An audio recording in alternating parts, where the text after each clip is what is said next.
The Lie in Life. Part 1. Earth, Air, Water, Fire. Chapter 1.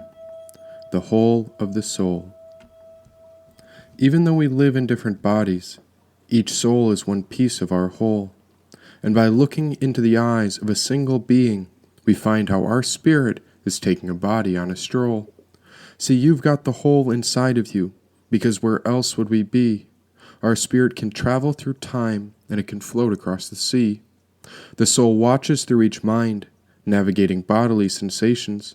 And through each life, our spirit stays with a particular individual, depending on the occasion. And today is a special day. Our spirit found an earthling of its choice. From now on, we'll be following her path as we listen to Jane's voice. She's got the soul inside her body, like fresh chapters in a book. And only Jane can control her choices, since we're merely observing her outlook. We're going to sink into her awareness, becoming the witness within. And as we settle into Jane's spirit, our next story begins. We'll have to trust Jane to make the right decisions.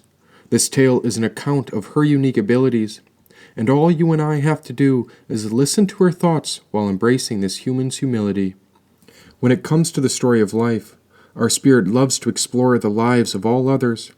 That's why this set of stories binds us to a particular set of sisters and brothers. They say a boy named Mowgli did it.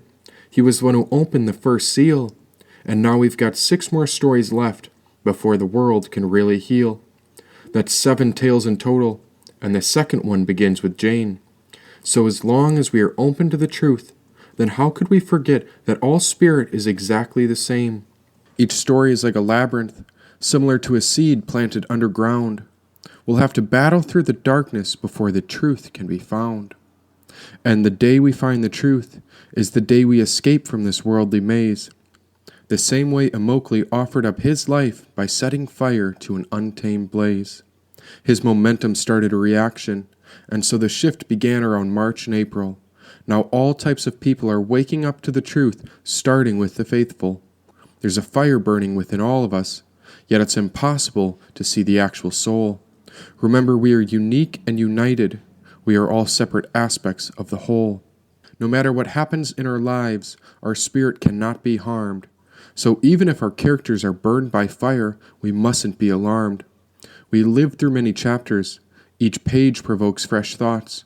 And as our spirit continues on the journey of life, we remember how we're all heroes of our very own plot. Just as one book ends, another story begins. So we'll continue on from where we left off, with all our good deeds mixed around our sins. This story takes place on a distant land, where a pyramid caught fire. Now all its mystical inhabitants are pouring out into the wilderness, where Jane's story transpires. The king is dead, yet the queen lives on. All the soldiers have the weapons, while the slaves are on the run.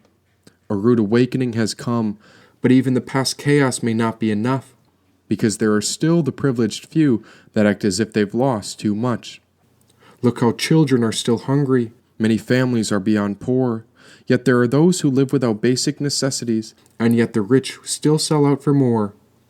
Attachment is our issue. Oh, how our ego has grown out of control.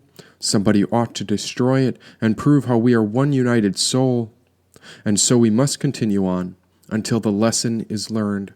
We will cure our repetitive patterns until all human greed is overturned. There's a pure land beyond these senses, a space where all souls call home.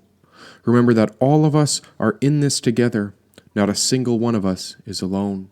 Some say dark days are ahead, but what do you call the darkness of our past? The truth is in this moment, and how the moment never seems to pass. Be here now. The moment always continues on, and even after we depart from our bodies, the essence of our soul is not gone. Because if the soul is within us all, then we are children of God's light. And only when we learn to control our minds can we witness the Spirit's eternal sight. All bodies will someday die, and only our soul will live on. So just as the darkness covers the setting sun, we rise each day for another morning's dawn. Death is but a portal. Let us go towards it with all our might. This is the second story of 7, remembering how a few brave warriors fought the good fight.